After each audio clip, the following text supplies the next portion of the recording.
So micro funk now. It's tell me where we are with that project. Do you have a timeline of when we're going to see a full album? What are we? How I planned that out was that I would do a series of EPs, because I find that, you know, I did a similar thing with Lemon Tree. Like each episode was 4 songs.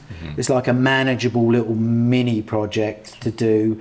Has some continuity, captures a moment that you're in, and I think it also makes attention with, you know, the way you market and sell music these days. The attention span is ridiculously short. Yeah.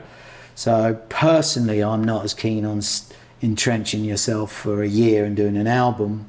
I much prefer doing collections of 4 tracks, putting those out, then do another collection of 4, and then maybe on the 3rd collection of 4 you gather them all together with some extra songs, a limited edition, lots of remixes, but kind of more of a little and often approach. Yeah.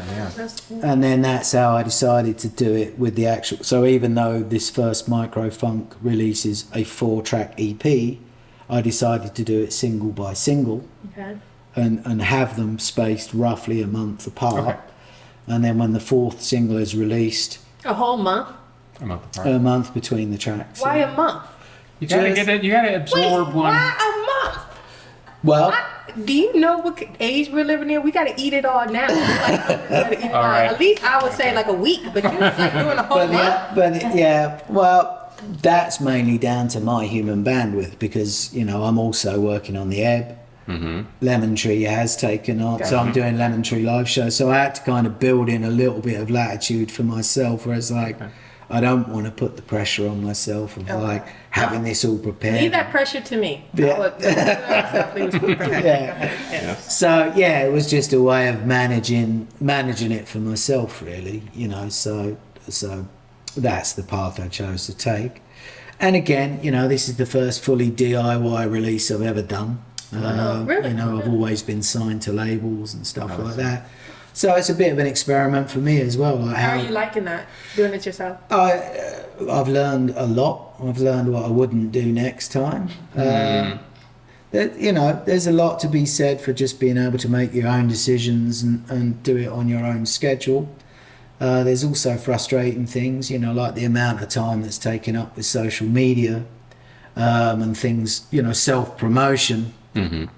I think that's where the old system was superior, because musicians should focus on being musicians. Right. They shouldn't try and be part-time publicists and graphic designers.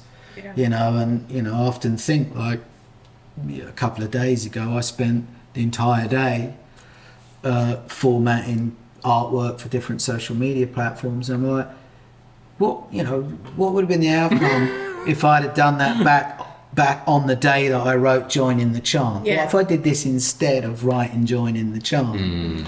You know, and I find that hard to reconcile. And all the time I'm working on these things, I'm like, the next greatest thing that I might have written might have happened today if I wasn't doing this. And I'm not a graphic designer. I'm not even that good at it. You know, I managed to squeak by at appearing to be organised on social media, but I don't think it's the best situation for creative artists to be in. And I think I do see a lot of artists, especially musical artists, concentrating more on the presentation than on the actual music. Yes, I agree. You know, and in a lot of creative fields, I think people just are so are encouraged to focus on image and constant visibility rather than honing their craft. And I'm like, people aren't going to remember that you did a Instagram thing where the 3 little tiles matched up and made it. They're not even going to remember that next week. Yeah. You know, That's as a right. musician, what they're going to remember you for in 10 years is a great song.